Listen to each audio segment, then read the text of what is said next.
Gas সংকট এবং দাম বৃদ্ধির প্রতিবাদে দিনহাটায় মিছিল তৃণমূলের। রীতিমতো গোবরের ঘুঁটে নিয়ে মিছিল তৃণমূলের মহিলাদের। সোমবার বিকেলে দিনহাটা শহরের সংহতি ময়দান থেকে শুরু হওয়া এই মিছিলের নেতৃত্ব দিয়েছেন তৃণমূল নেতা উদয়ন গুহ। জানা গেছে, গ্যাসের দাম বৃদ্ধি হওয়ার প্রতিবাদে যখন কলকাতার রাজপথের প্রতিবাদে সামিল হয়েছে তৃণমূল সুপ্রিম মমতা বন্দ্যোপাধ্যায়, ঠিক তখনই দিনহাটা রাজপথেও দেখা গেল একই ছবি। ইরান এবং ইসরায়েলের যুদ্ধ আবহে গোটা দেশ জুড়ে গ্যাস সংকট দেখা দিয়েছে। আর এই পরিস্থিতিতে গ্যাসের দামও অনেকটাই বেড়ে গেছে। সব মিলিয়ে কেন্দ্রের বিরুদ্ধে সুর চড়িয়েছে রাজ্যের শাসক দল তৃণমূল কংগ্রেস।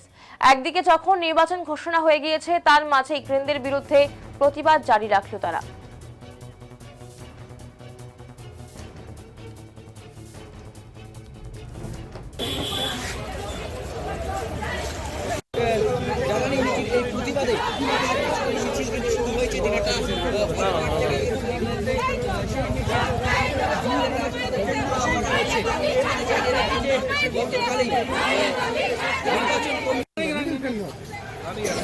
আজকে বিভিন্ন দাবিতে যেভাবে একদিকে বলা হচ্ছে যে ইরান হরমুজ প্রণালী দিয়ে ভারতবর্ষের জাহাজ আসতে সুযোগ করে দিয়েছে, আটকাচ্ছে না, ভারতবর্ষের জ্বালানি আইতের ক্ষেত্রে কোনো রকম সমস্যা নেই।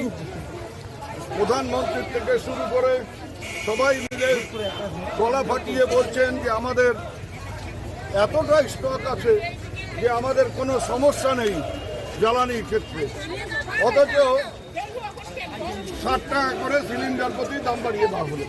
তাহলে এই দামটা কাদের জন্য বাড়া হলো?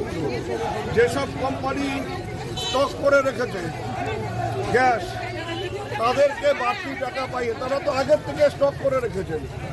প্রধানমন্ত্রী বলছেন যে কোনো সমস্যা নেই, আমাদের প্রচুর স্টক আছে, তারপরেও যে মূল্য বৃদ্ধি, তাহলে এই কোম্পানিগুলোকে বাড়তি টাকা পাইয়ে দেওয়ার জন্য কেন্দ্রের সরকার এটা করেছে।